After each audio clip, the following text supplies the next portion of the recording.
This is a very special event. I'm Ara Bagdasarian, the co-founder of OmniAlert and board president of ZeroNow, and welcome to this special ZeroNow event announcing the launch of the National Council of School Safety Directors. Just by way of background, ZeroNow is a stakeholder community formed to drive ideas, innovation, and investment to advance school safety. As a membership-based organization, we're a nonprofit. We facilitate collaboration between industry association and education partners to foster new solutions to keep our schools safe and secure. And just to give you some background of how we got to this point today, and then we have such an amazing group of folks here that I can't wait to introduce. Just about 2 years ago, we brought together a diverse group of school safety leaders to discuss how do we make schools safer for good. And we know that many of you know that my brother's a superintendent, and school administrators are overwhelmed with all the aspects of school safety, a holistic approach. They're given a puzzle box full of all these pieces, but they have no top of the box. So what does it look like when it's all put together? And so as this community, we discussed how do we chart that path forward? And just a few weeks ago, we released the Path to Safer Schools, which is a very high level approach to illustrate the path to safer schools for school administrators. It has curated resources that provide administrators with that ability to chart that path. But the key question came from there, though, is who will lead this path? And we were at a conference recently with superintendents, and we were asking superintendents, who owns the implementation and operation of your school safety programs in your district? And it seems like an obvious question. In most cases, superintendents own that, but the challenge is they're not trained in safety and security. They don't have that background, and it's overwhelming. Quite frankly, it's overwhelming. So a group of folks on this program and others, putting our heads together, we determined, well, what if we had a guide? What if we had people that can lead the school districts down that path to safer schools? People that have experience with this, that have a background, that have a big picture view of what school safety looks like. Would you want to go into the wilderness by yourself trying to navigate your way forward, or would you rather have a guide that can take you there? And so this is how we got to this point where we have just to take a step back, there's an abundance of resources. We all know schoolsafety.gov. There's so many resources that exist, all these technology and tools that exist. But the question is, who's actually utilizing those tools and resources to operationalize school safety? And that's how we got to this point today. So we believe, and from feedback from the community recently, that this is such a critical role. And I would love to introduce our inaugural chair of this National Council of School Safety Directors, Mr. Jason Stoddard from Charles County Public Schools. Welcome, Jason. Thank you, Ara. Good afternoon, everybody. My name is Jason Stoddard. It's humbling and an honor of a lifetime to be before you as the inaugural chair of the National Council of School Safety Directors. 25 years ago this month, the perceived sanctity of school buildings across the United States was shattered when many of us watched in horror as the attack on Columbine High School unfolded. Our thoughts and prayers remain with the victims and families of Columbine and every victim and family that has lost a loved one as a result of school-based violence. After Columbine, school safety and security became a national conversation. In the aftermath, great strides have been taken to prevent active assailant-style attacks. Behavioral threat assessments have become commonplace. Collaborative training and exercise with public safety partners is standard. In many schools, fundamental safety and security strategies have been implemented, such as guided vestibules, window films, door locks, standard response protocols, interoperable communication systems, and anonymous tip lines. These actions have greatly reduced the number of active assailant-style attacks in the K-12 space. At no time since 1999 have American schools experienced a lower risk of active assailant-style attacks than they have today. While the risk of these attacks will never be zero, the threats facing schools continue to skyrocket and are becoming more complex in just the last several months, we've seen reports of fight clubs, carjackings in school parking lots, inappropriate teacher relationships with students, shooting at extracurricular activities, parents attacking teachers, parents attacking students, bomb threats, swattings of schools, attempted assassination of students on school buses, drug overdoses, robberies, trespassing, burglary, theft, and the leakage of community-based gun violence into our schools, just to name a few. Obviously, these threats require different preventive strategies. In 2024, schools must adopt an all-hazard approach to school safety that requires redundant layers of security, along with strong internal relationships and proactive collaboration with our public safety partners. Add in the $2 to $3 billion of annual taxpayer money that is allocated to, quote, enhance school safety. The noise of school safety quickly becomes deafening for districts without someone who specializes or owns school safety inside of their organization. The National Council of School Safety Directors is the first and only organization created with the sole purpose of representing, educating, building a national certification, and a continuing education program for the K-12 school security directors. Our members are professionals who stand in the gaps between school-based tragedies and ensuring continued funding for ongoing school safety programs. We bring voice to the voiceless and far too often the forgotten victims of school-based violence and disorder. These are professionals who build holistic security strategies that go far beyond purchasing the latest technological wizardry that is professed to keep schools safe. We are the professionals whose why is all about our staff and our children, America's national treasure. Today, there are 14,000 public school districts and 35,000 private schools in the United States educating 50 million students daily. Less than 5 states require safety and security directors for each school district. Only 32 states have state-level organizations that provide some form of assistance to schools in the area of school safety and security. The National Council for School Safety Directors stands ready to work with every state to pass groundbreaking legislation that redirects existing school safety money to mandate and fund the salaries to require schools to hire school safety directors with the relevant experience in every school in the United States. We stand ready to educate officials on the best way to allow schools to spend their finite allocation of school safety money. We stand ready to work alongside our public and private partners to build comprehensive all-hazard solutions that deter, detect, delay, deny, and defend against all threats our schools face. We stand ready to work with our federal and state legislatures to update educational laws and grant programs so that they are more effective at keeping our schools safe. We stand ready to effect the true change that is needed to ensure the safety of every school and reduce the risk of violence and disorder to keep our students from excelling. We know elected officials share the goal of keeping schools free of violence and disorder. We also know that prior to today, there was no group or organization with the collective years of experience, expertise, and knowledge that the National Council for School Safety Directors brings to the conversation. Neither is there an existing group that's willing to do the work that is needed for the right reasons to finally organize our collective efforts to keep our schools safe in the 21st century and beyond. School safety is a team sport that starts at home. It takes entire communities to keep our schools safe. The National Council for School Safety Directors believes the fundamental and foundational principles of school safety are strong relationships between staff and student bodies, positive school cultures, a well-trained staff and student body, and the consistent enforcement of student code of conducts that demand reflection, learning, and accountability. We further believe there are better ways to use finite taxpayer dollars allotted to keep our schools and our staff and students safe. Today, we bring our beliefs, our knowledge, and our experience to the fight to make schools safer with the founding of NCSSD. Thank you, Ara. Thank you, Jason. Yeah, that was absolutely critical in setting the context for this. This is such a needed piece of the puzzle, the quarterback, if you will, or the head coach.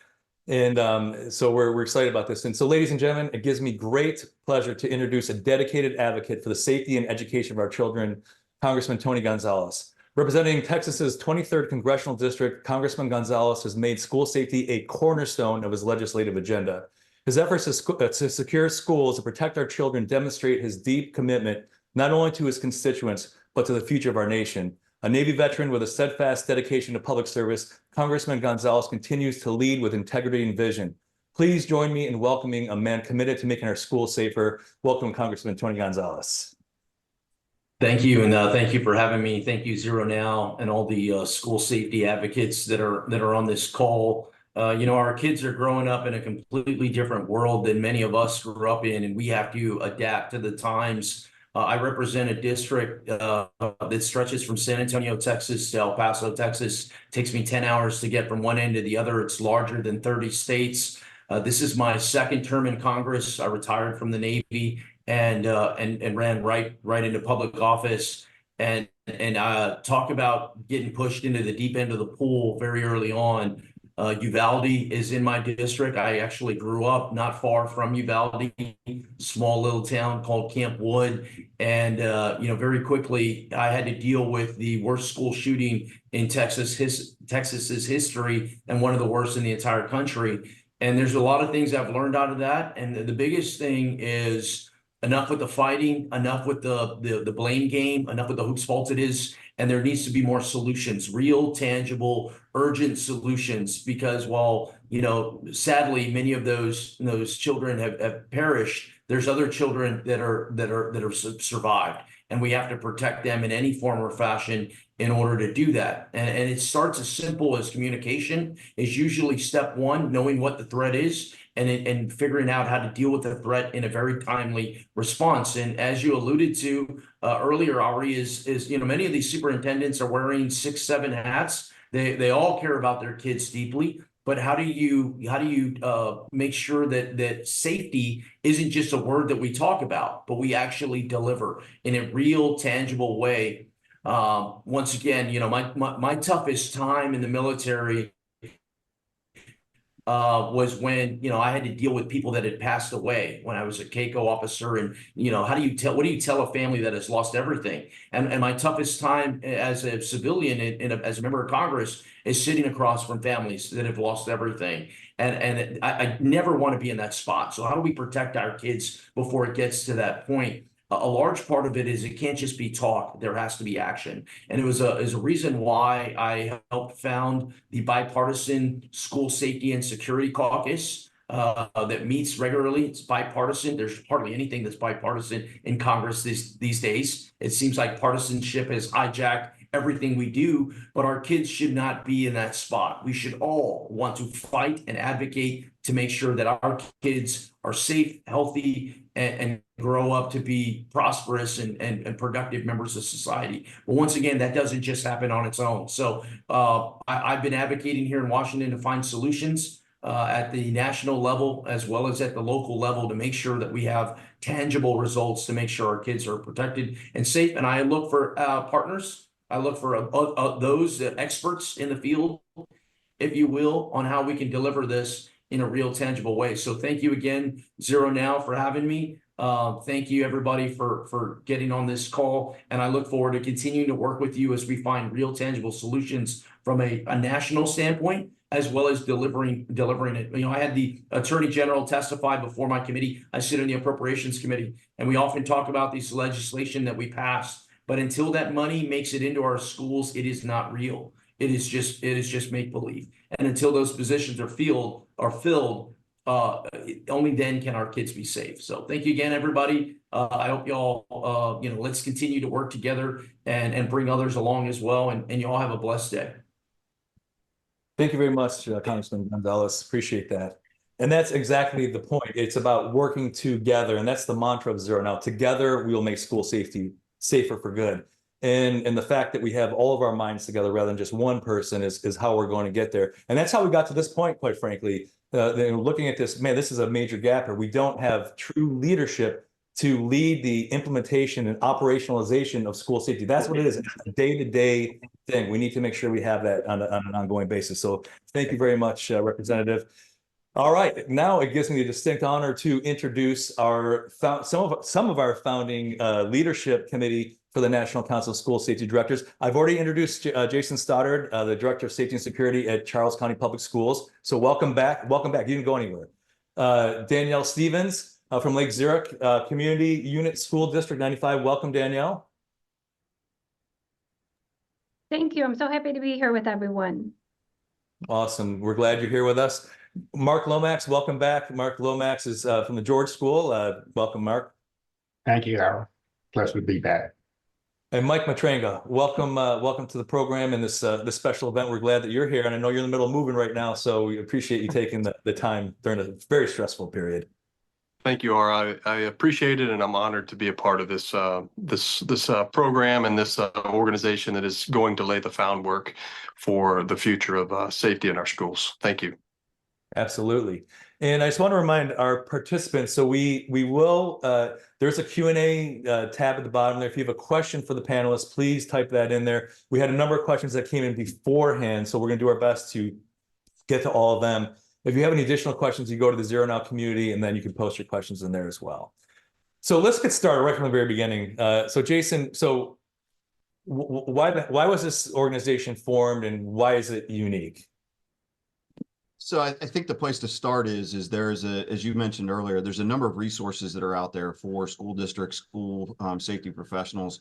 But the one thing that we discovered, as you know, I've been in this space as a school security director here in Charles County since 2018. Prior to that, spent 20 years in law enforcement. As we started to look at how people transitioned into this career field, as we started to look at who was out here to support us in what we were doing, we discovered that while there are a number of different organizations that are doing different things, there was nobody that was talking for the school security directors in the United States. So when we sat down, I think, you know, as we've traveled around conferences for a number of years, this organization in one form or fashion has been talked about at every conference and every after conference party for a number of years. Well, somebody should do this. Somebody should create an organization that trains school safety directors, that certifies school safety directors, that has an ongoing continuing education profile that provides additional training to meet what the different challenges are every day. But there had been nobody that had stepped up at this point. Under ZeroNow's logistics capacity, it fit very well. So as we kick this off, the other thing that we discovered was as we watch legislative sessions across the United States, there's a number of great vendors out there that are making great products. In a capitalistic society, there's a lot of different ways that that vendors go about selling their wares or utilizing state legislatures to bring their product forward. What we found, though, was there was nobody nationwide or at the federal level that was representing those of us who spend that finite amount of money. Every school is as unique as a fingerprint. Every school, you know, we should not be required to utilize specific products, specific types of products, because that might not be what we need. It does us no good to have some technological thing that is just created when we don't have security cameras, when we don't have door locks on our exterior, electronic door locks on our exterior doors. So we saw this as a great opportunity for those of us who do this every day, to bring forth the real world into a lot of this legislative body, and to hopefully educate those politicians to not only increase our funding, but if you cannot do that, let's talk about how we better allocate it to be more effective, to keep our 50 million kids, our national treasure, as safe as we possibly can. So that's why we set this organization up. That's why you see the group that we have in front of us, and we will continue to grow and continue to bring forth that certification process and those best practices that we can replicate across the United States.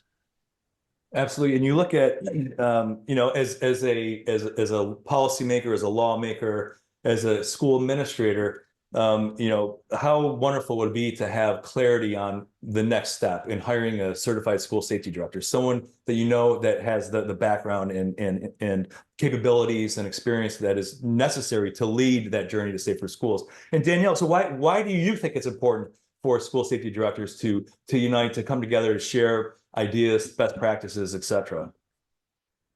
Well, what really drew me to the organization was the word together. So together we are better. We put our minds together. You know, several minds is better than one mind. It's important for us to have a support system, a network that facilitates knowledge exchange. And then it's also important for us to learn from each other because every school is unique. And with so many of us, we can help find what works best for our individual schools. No, you're absolutely correct. And Mike, I mean, what was your motivation to get behind this and be one of the founding leaders of this organization? Yeah, I think for me, just speaking from experience of having been a school safety and security director back in 2018, and then later becoming a school board member, is you know, I come from a team background, and one is none two is one, and so on. And so, I think it's always good that we have a common and healthy understanding of each other and that we work together. Again, the word together is important. And, for me, it's establishing a baseline standard or certification throughout the nation so that school districts, school boards, parents, students, and administrators know that the people that are in charge of their life safety have a basic minimum standard. And establishing that is important to me throughout the United States and all 50 states. So, that was what drew me to this is, understanding the 3 F's, the foundation, the framework, the finishes. And so I'm excited to be here, and I'm really looking forward to helping establish these standards and certifications. It's quite the road ahead, Mike. I hope you're ready for it. Have the stamina, especially after that move. Mark, what about you? What was your why? Why get involved in this and support this initiative? Well, again, ZeroNow is phenomenal what you do. I've been part of those webinars that you present, very informative. And so when this opportunity arose, it was like the icing on the cake in that I've been a campus safety director for going on 3 years now. And when I first started, you kind of start, from the beginning. To have an organization like this to be part of, to get resources and network and so forth would have been tremendously beneficial for me starting off in this role. We talk about the together and Jason. So how do you intend on fostering collaboration with other stakeholders in education and outside of education? How are you going to do that? So this is a team sport. School security is a team sport. So the more partners that we can bring together, the less competition that we can that we push. This is all about us working together in different areas. Our vendors are great. Our school security directors are great. Our campus law enforcement in different parts of the country are great. The SROs are great. But we all have to work together. We each play a absolute piece in this. There's a mental health component that we have to work within. There's a vast majority of school safety and security directors likely don't oversee student discipline. However, we have a specific place in that discussion, because while student discipline does not equal safety and security, it does have a drastic effect in safety and security. So we need to be open to all those partnerships. We need to understand that everybody brings to the table their own advocacy and their own histories. But we all also have to understand that, as I said in the initial speech, we spend a great deal of time speaking about the perpetrators of school-based violence and school-based disorder. We don't spend hardly any time talking about the 90% of our kids that are there that are in schools for the right reasons, that are doing the right things, that are amazing kids and the future leaders of this country. And we can never forget about them. And every time there's a disruption, every time there's a violent incident, even if that is a large fight that travels across social media and everything else, that disrupts their ability to learn. So we all have to come to the table understanding that this is about all kids, but we also can't forget about certain portions of our population that, quite frankly, represent the vast majority of our wonderful kids that, quite frankly, are going to take care of all of us when we get older. So bringing together those partnerships is a huge thing that we look forward to. We've had conversations with several large organizations that we're not here to compete with, that we are here to work with and to bring with the ultimate mission and goal and our why of keeping our kids and our staff as safe as possible. And that's absolutely critical, Jason, is working together with different stakeholders, different organizations to achieve that common goal. And obviously, we want to get to the place we talked about this many times before, where it's going to be a generational thing where our grandkids go to school and they feel safe. And that's the place that we need to get to, is where you actually feel safe. And it's going to take some time, because right now it's still a #1 priority. Mark, let me ask you, I know that the other 3 are involved in public schools. What about private schools? So George School is a private school. How does this impact private schools? Is it any different from a private school perspective? Yeah, absolutely. And I believe the number that Jason mentioned was 35,000 private schools out there nationwide. I know from my perspective, George School is a private Quaker boarding and day school, high school, from grades 9 to 12. It has like over 240 acres. It's a very historic school. But when I first got to this position, I was new and trying to reach out to other like type schools and talk to their directors. And then it was funny going around to the various private boarding and day schools near in South. I'm in Pennsylvania. We all kind of had the same issues, you know, whether it's cameras, whether it was threat assessments or whatever. And so there was this loose component of trying to share like resources and so forth. So with this council, with this process, I'm looking at being able to network nationwide with other like-minded schools, being able to share resources, being able to share best practices and ideas and innovativeness, maybe, you know, a common area to understand and apply for grants. And so the independent and private schools operate independently. So we do not have the infrastructure that a normal public school system would have, where you have various schools and, you know, superintendent and all the different principals and so forth. It's a lot of infrastructure. As far as independent schools, similar to what we have, you operate in the island in a way. This council would bring these islands together, you know, and hopefully being able to address issues that we see individually, but collectively.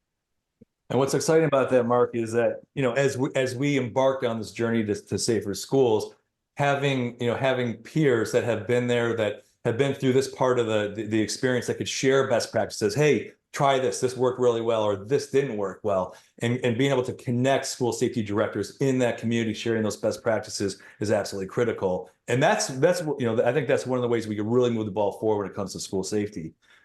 So I believe that this, I mean, so Danielle, I mean, did you have a predecessor at Lake Zurich? I mean, or is this position relatively new in your district?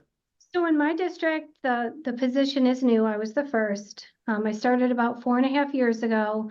And, you know, one of the things that I found was, you know, there were only a couple safety directors in the area. So if I would have had something like the NCSSD, where, you know, I could have had a whole network of people who are like-minded and, you know, have been through it and could provide guidance and support, I think it would have made my transition a lot easier. And that's why I think this organization is exceptional. And I hope that safety directors across the nation take advantage of the fact that there are so many people here that want to help and want to see them succeed. You're absolutely correct. And Mike, what about your district? Did you have a predecessor, or were you also first to fill this role? I was. So unfortunately for me, my job was created after the unfortunate Santa Fe High School shooting in Santa Fe, Texas on May 18, 2018, which has been, you know, commonly referred to throughout the United States as the forgotten shooting, because, you know, not a lot of people are aware of this, but that individual who committed that heinous crime and, you know, murdered, you know, 10 individuals and wounded 13, he still has not been brought to justice. He's sitting in a mental health or mental institution hospital in the state of Texas. And so just a few short days after that tragic event, I was contacted by our superintendent, Dr. Rodney Cavness, and was asked to take over this job and start this new division here. And then, you know, I kind of quickly fell right into the fire.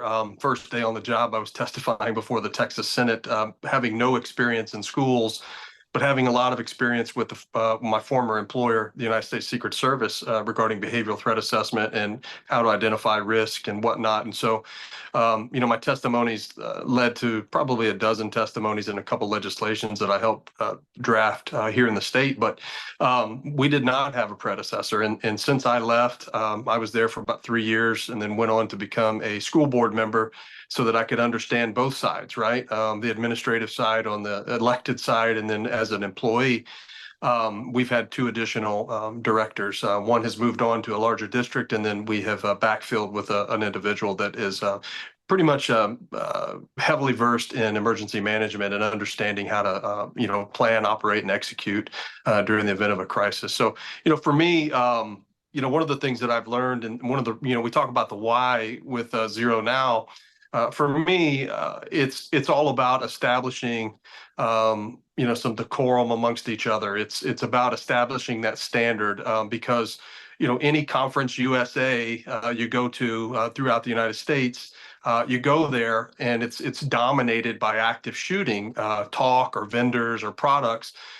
When in reality, the very most important thing that we should be focusing on is empowering people. And that's our staff, that's our students, that's our community, that's our parents, that's having, open and honest conversations with those individuals and empowering and training them to a higher standard. And we talk about community, right?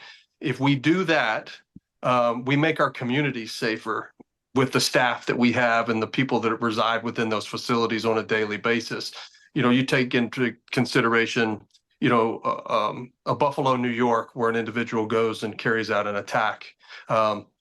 It could have been that teacher that was trained in that school that could have saved some of those lives. And so it's incumbent upon us to not just talk about active shootings because school safety requires so much more, discipline, behavioral threat assessment, social work, just providing counseling services. Those are the things that are important. And that's why I'm here. And I'm looking forward to blazing this path with you guys. Awesome. Thanks, Mike. Yeah, it is. I mean, safety is a community effort. It's not just individual, it takes everybody. Jason, what about because I'm just curious now, we're on a roll here. So was your position the first of its kind, or did you have a predecessor in Charles County? No, I was so in 2018, post the Columbine tragedy, the Parkland tragedy. And then we had a tragedy here in the state of Maryland in a neighboring county where we had a school shooting. After that, in 2017, 2018, after that, the Maryland legislature got together and they required every school district in the state of Maryland to have a designated school safety and security director or a school safety coordinator. Again, as I referred to before, we've been able to find less than 5 states that have that specific title that's been required. That came along with no funding. It came along. However, with that said, I think it put us far ahead to have somebody that goes through the noise. So I was the first person hired into this position, and we built it from there. Just like everybody else is saying, this is a overall, it's a brand new career field that needs to grow expansively. And with that, anytime that we grow, we need to grow utilizing the experiences that we all bring together, that we bring to the table. It would be helpful, as I said earlier, there are $2 to $3 billion of taxpayer funding. There are multiple grants that go into the federal government has, that the states have, to hire mental health professionals, violence interrupters, all kinds of other people that help social workers. There's grants that pay for college if somebody wants to become a school psychologist. There are no grants that we've been able to find that fund school safety and security directors. That's so, and with $2 to $3 billion of funding that already exists, much of that money can be redirected to help these smaller school districts, to help figure out the best way to have somebody. Maybe it's at a county level, maybe it's at a district level. We have a partner that is in Idaho that has a very small jurisdiction. There are 5 school districts in one county. They probably don't need 5 separate school security directors. But with that said, they need somebody to oversee it, somebody to help. The superintendent who's driving a school bus, who's also, helping with facilities and all these other things, because it's a small district. They need some help, and our kids deserve it. So we continue to Maryland was very smart in the way that they did things. They started the Maryland Center for School Safety. Then they put us underneath of them. Maryland Center for School Safety provides some amazing direction to us. They're not a regulatory organization. However, they do pass out funding.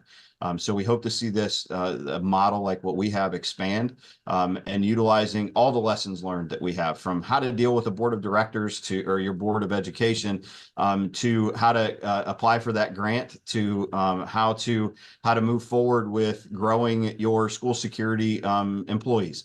All of those things are we all need experience. We all need to learn from each other as the best ways to do that, what safety and security strategies to put together. And that's what this organization is designed to do. And what's interesting is that, I think every school district has an athletic director or has a curriculum director, an IT director, but the number one concern of students is safety. And it is violence. I mean, that's and we know that is such a small portion of school related crime, but that's a key factor. And so, Danielle, why do you think it's taken this long to get to this point? Do you think it's just the way that things have evolved? Why haven't we had school safety directors, let's say 10 plus years ago, on a broader basis? Well, I think that a lot of directors or assistant superintendents have managed safety in the district, or it was a shared responsibility between a couple people. And so now, we're moving in this direction where we talk about ownership with the safety program. And I believe that school districts are recognizing the importance of having that person now dedicated to our mandated school safety drills, our operational plans, working with our students and parents, first responders, and different stakeholders with our district safety committees. And there's so much that encompasses school safety. It really does take one person full-time, working nonstop. I do not work an 8-hour day every day. My day may extend into the evenings or the weekends. And when you are a school safety director, you accept those responsibilities because things that can occur at any time. And our priority is always the kids. It's always the students and supporting the school community. Mike, you mentioned once before about, when you were safety director, pretty much a 24/7 gig, right? This is not something you just check out at 3:45 in the afternoon. That's it. Yeah, I think for a lot of people in this industry, it's an unregulated industry, and this is why I think it's so important that ZeroNow has taken this initiative. Is that not to say that there's not people in the space with good intentions, but for a lot of people, this is kind of a retirement job, and we want to make sure that they have the basic standards and certifications to understand the K-12 culture and climate. Admittedly, coming in from the Secret Service at a high level into K-12, there was a significant learning curve for me. And, for me, the clock doesn't stop at 5 o'clock. That's the culture and the climate in which I came from. And so, I can recall coming into the campuses and, us having a student that was lost or maybe was a runaway or a kidnapping or whatnot, and working 24 hours, staying around the clock. And, that's the type of level of commitment that a school security director must have. These are, like Jason said, this is America's national treasure. These are our kids. This is the impact that we, as school security directors, we essentially take an oath to protect and to defend them, not just between the hours of 7 and 3, but 24/7. And sometimes, it requires that. And so I would say that if a school security director does not have that type of mentality, they should probably reconsider, because that is what it's going to take, and that is the commitment that is required of us. And so, yeah, I can recall being out till 2, 3, 4 a.m. looking for kids, and I don't regret any of it. I think within my first year and a half, we had a dozen kids that we were able to save with suicides. That's another topic that we don't even discuss, that it just kind of seems to be overlooked due to the active shooter talk. And so, all encompassing, all hazards. I'm super happy to be here. Yeah, and I agree, Mike. In my situation, we're boarding school also. So we have 544 students from 44 different countries, over 20 different states. And so half our student population lives here. So it's a 24-hour, 7-day-a-week operation. And also here we have residents, faculty, and staff that actually live here. So even during the summer, it's still an ongoing security and safety issue. But one of the things that you mentioned earlier about athletic directors and IT and so forth, school safety and school security directors really touch on all that. When you're looking at athletics, there's the football game, Friday night football games, security, there's, swimming meets, on the weekends or whatever.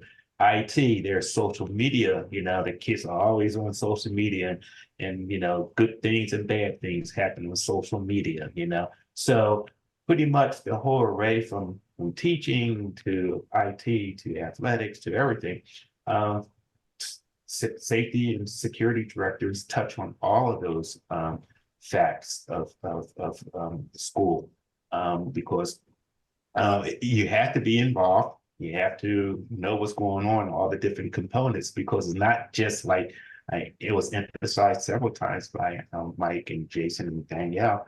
It's not just the active shooter thing. It's the everyday things that if you do it right and it's done correctly, and like the representatives talked about, the main thing is communications, then you can probably mitigate or maybe prevent major issues. So again, this council will provide that forum and that network and best practices and the understanding, hopefully pushing legislatively to make this a priority. You're right, Mark. And I'm going to say this so you guys don't have to. I think it's in from our conversations with the broader community, it's imperative that this safety director role report directly to the superintendent. This needs to be a top level authoritative position, can't be reporting on facilities or IT or another department. It needs to report to superintendent. This is a direct cabinet level position. Jason. So adding to what Mark said, what we know is that a vast majority of school safety issues, just like in any other security group or security issue, these are human failures. And if we master the fundamentals of what we can put together, the problem is what do those fundamentals look like? Especially across an entire country that has vastly different ways that schools work, vastly different ways that they operate. And how do we bring that all together? Mark brings up the fact that his school is a boarding school. Well, public K-12 doesn't have that issue, but they're still a school. They're still servicing our young people and educating our young people. So we need to be there to support them. If we concentrate on mastering those fundamentals, if we all started with, and one of the biggest issues that I see in this space is this idea that there's all this money, and we've basically built a team with no coach.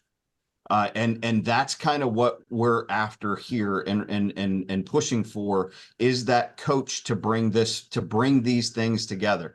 As Danielle and Mike said, and I think Mark said, prior to coming here, there was 5 or 6 different people that were in charge of different different pieces of security.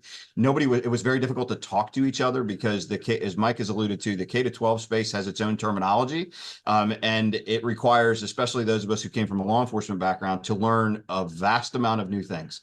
So by putting this as one person, one team, one office, it allows that synchronization of this, the reduction of the wasting of taxpayer funding, the ability to say how this all works, a multi-layered, redundant system in every school and across the United States. And that's where we need to be. So we need that coach. The money already exists. We need that coach to try and synchronize and standardize and build these comprehensive multi-layered systems in every school, because every one of our kids deserves it. And Hey, Art, can I? Go ahead. Oh. Go ahead, Mark. And piggybacking off everyone, I just remember, another component of what we do is fire safety. There's a lot. That's probably one of the most visible components of school safety is the fire drills and the fire safety. But like Jason and Mike stated, prior law enforcement background. I didn't know anything about fire safety until I got this role.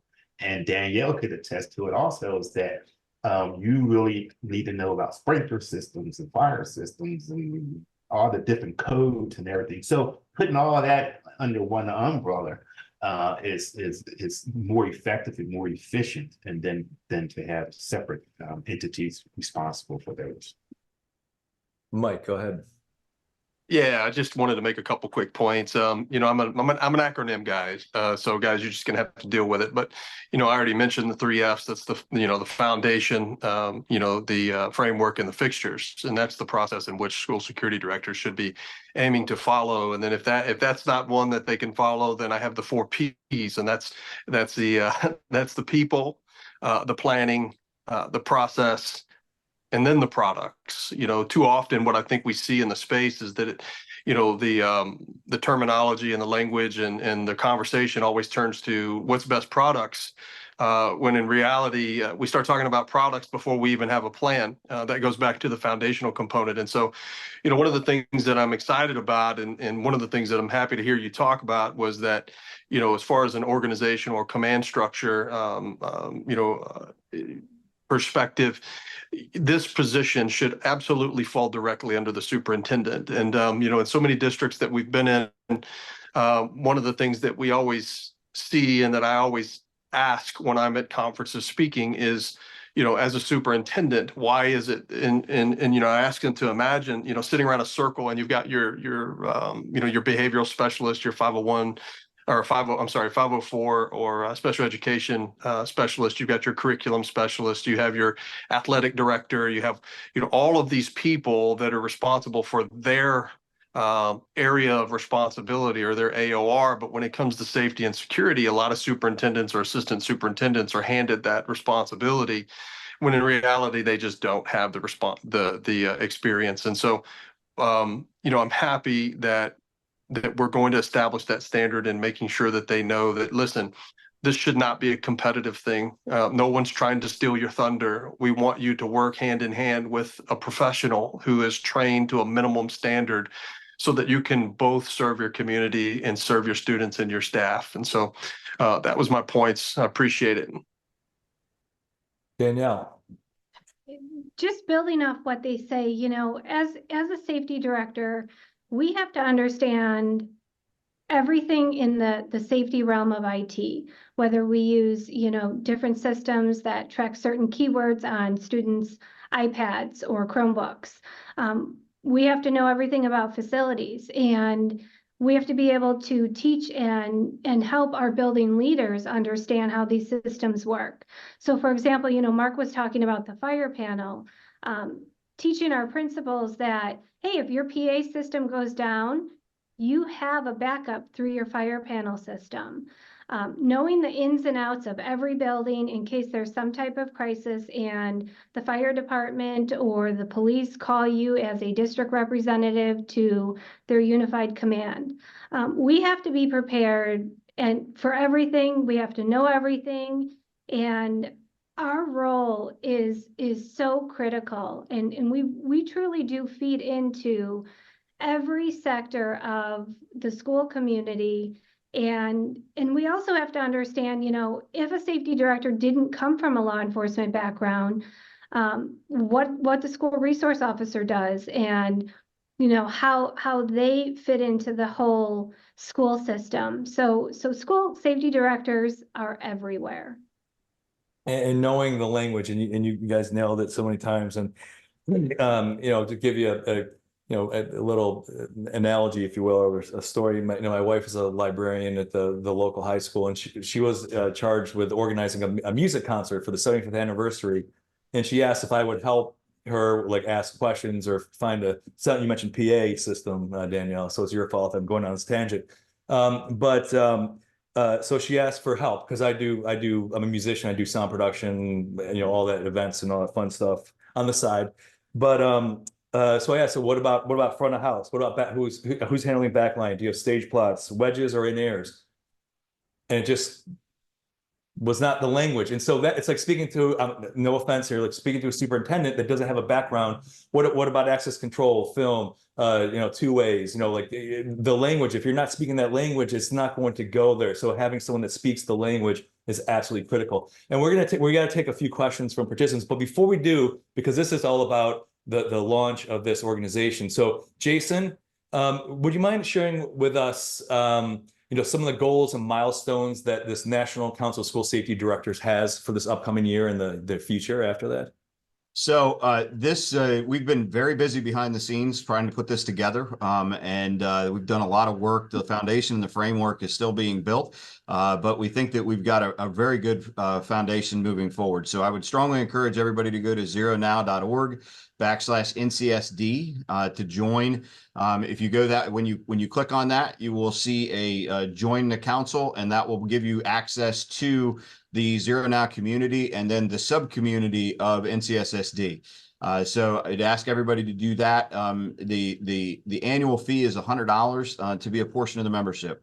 We are working on what I would classify as organizational swag for all of our members. There will be things coming such as challenge coins, membership cards, lapel pins like several of us are wearing, stickers, things like that most of us that have been in this career field for a while, we can enjoy.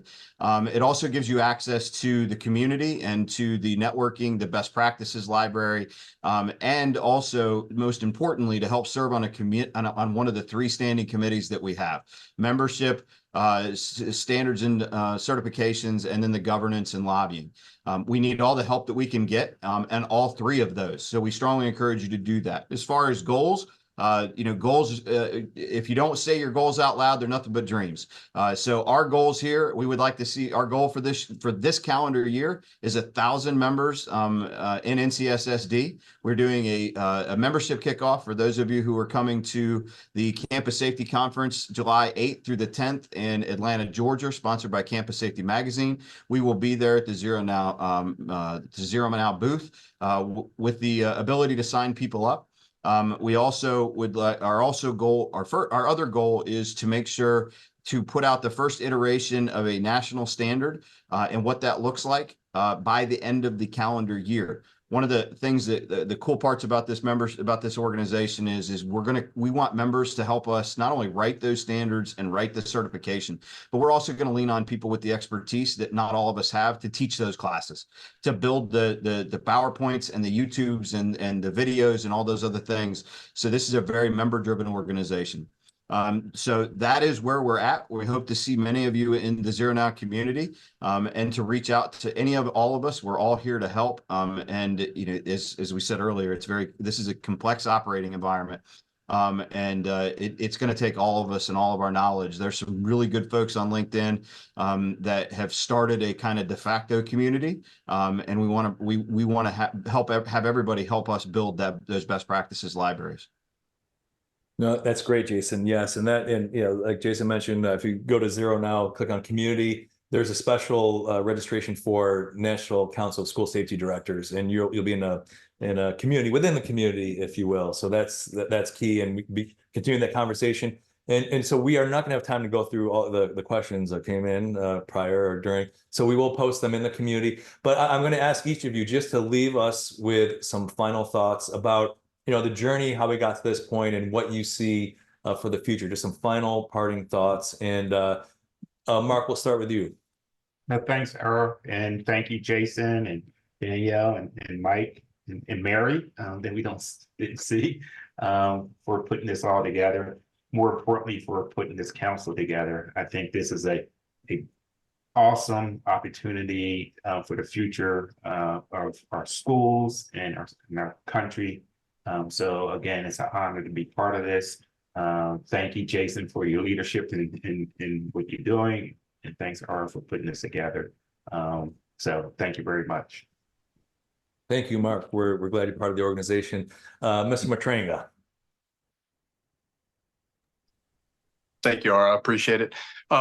Just want to say thank you to those who are here today. Those that are on this call, you're here for a reason, right? Together, the word that we've been talking about. Together, we're going to make a difference. We are going to set the standard, and we are going to make our schools safer.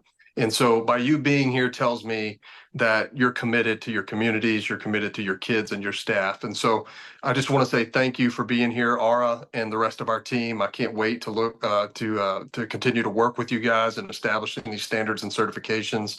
And, 10 years from now, my goal is to look across all 50 states and then, all of these school districts and seeing that we have, a certified, school safety director in each school in the United States. And so again, thank you to everyone. Again, Mark, great call for thanking Mary. Mary, thank you so much for doing all the organization and hard work on behalf of us. We really appreciate you. Man, and these guys are moving at such an incredible pace. I mean, really, talk about stamina. All four of you and the other, we have the advisors and other members, but man, it's quite inspiring just to see the progress and everything. So thanks, Mike. Danielle, final thoughts and words of wisdom for our guests. Again, I just want to thank everyone for being on the call today. Mike talked about acronyms. The acronym I like to use is Set Your School Up for Safety Excellence, which I define as shared responsibility, emergency planning and preparedness, and teamwork. And I think that everyone here today is here because they want to make a difference. They care about their school community. They care about the kids. And together we will set our schools up for safety excellence. Absolutely. Thank you, Danielle. And man, we have a lot of great questions that came in. So we're going to go to the community afterwards and pop those questions in there. So Danielle, Jason, Mark, and Mike, if you wouldn't mind just responding to those questions when they get in there, I'll let you know when they're in there. But a lot of great questions. Jason, you have the final word here, sir. Well, that's so I guess again, thank you to Mary, thank you, Ara, for for what you guys are doing, for the opportunity to be a portion of this. It is an honor to serve. It's an honor to serve with all of the folks that we have that we've brought together, we definitely look forward to working with each other and also with those that are here to come. This organization's open to anyone who is a former or current or aspiring school safety director. So we are here to help and to facilitate as many of those wonderful and courageous conversations as we can. The last thing that I thank you to all the participants who are joined us today. As Mike said, without you, this wouldn't have happened. Please help us spread the word. This is a good thing. We have great intentions. We are here to bolster what is already existing and to make ultimately what I think my main goal here was to demonstrate and to put a stake in the ground about what this organization's why is, and that's keeping our kids safe, keeping our staff safe, and improving the education of all of our students moving forward. The last thing we all know, safety fosters that learning ability, and that's what we're here about. We are here about our kids, about our staff, and about growing this country in the best direction that we possibly can. So thank you again. We look forward to seeing you. We look forward to helping you. Please join our efforts. And if there's anything that we can do for you, please reach out. We'll put our contact information out. We are here to work together collectively to make our schools as safe as we possibly can. Thank you. Thank you, Jason. Thank you, Danielle. Thanks, Mike. Thank you, Mark. Appreciate the time. Appreciate everyone participating in this. Like I said, we have a lot of questions that were not answered and a lot of great questions. So we'll see you in the community afterwards. This recording will be available. I know people ask about this next Tuesday, so a full week from now. But we'll see you in the community. Thanks, guys. Stay safe. Take care.